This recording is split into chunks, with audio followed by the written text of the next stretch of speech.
Right, so a wee update. It goes back together a lot easier than it comes apart, which is a rarity for most occasions working on a bike. So that's been repaired. So again, but yeah, that coming a lot easier. Oh, on a previous video I was complaining about getting to that bolt.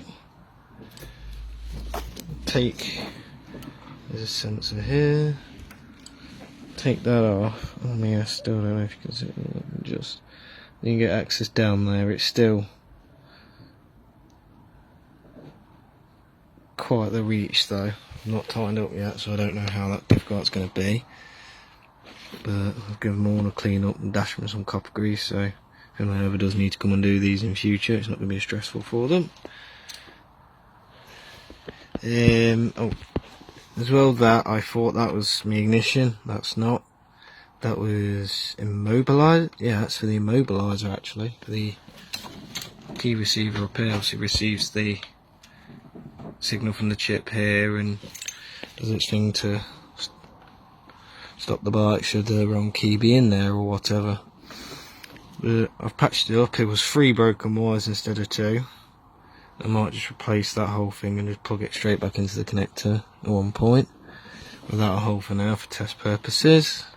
Good strong Wago, well done. Also, I thought I was done for electrics. I am not, because this is why I say to people, be very, very fine-eyed when working on electrics. Incredibly fine-eyed.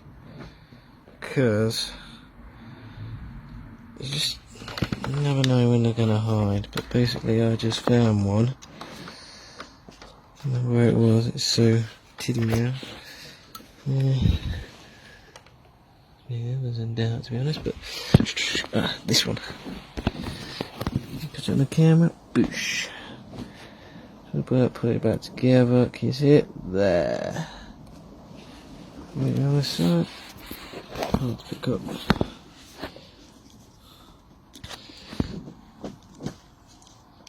Focus there.